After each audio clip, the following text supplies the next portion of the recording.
biggest thing is making sure that your succession plan has been approved by the manufacturer, and you need to be in conversation with them about what your plans are for your dealership. We didn't have anything written down prior to my father's death. Since then, we have a written down succession plan that has been submitted and approved by the manufacturers that can be referred to if something does arise.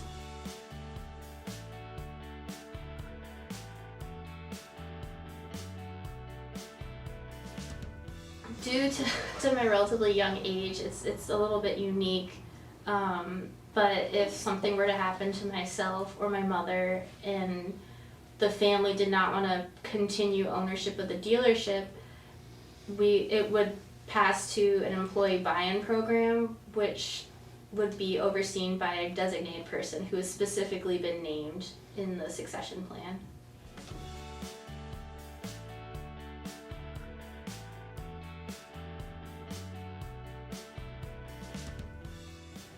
I think a lot of it was just showing up here every day for the most part, talking to the managers, talking to the customers, talking to the salesmen, and just those conversations, even just talking to different personnel at the dealership made their way to customers. And it wasn't just myself going face to face with the customer and assuring them, it was also the employees, people that they'd worked with for years.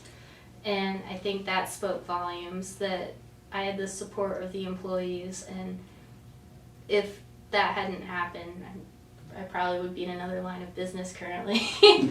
But it's definitely it was definitely very intimidating, especially when your client base is mostly older and male, your competition is older and male, your vendors are older and male.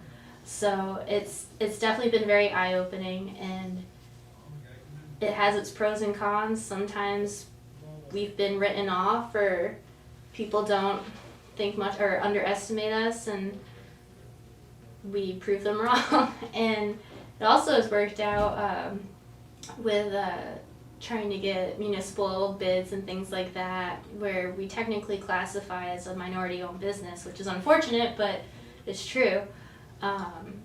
So there are different advantages, and we're constantly looking for new advantages of that aspect of the business.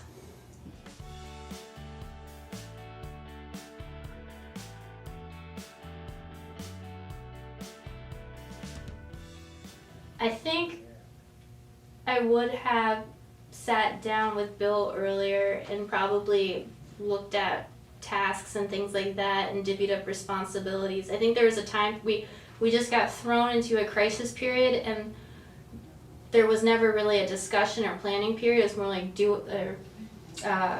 sink or swim. And if I could have gone back, I think I would have taken a deep breath, met with just Bill, the general manager, and some of the other managers, and just gone back to basics and say, who is responsible for this, who is responsible for this, so that there would not have been any overlap, or it just would have been a little bit clearer what everyone's roles were, because I think there was some confusion initially about what the roles were at the dealership.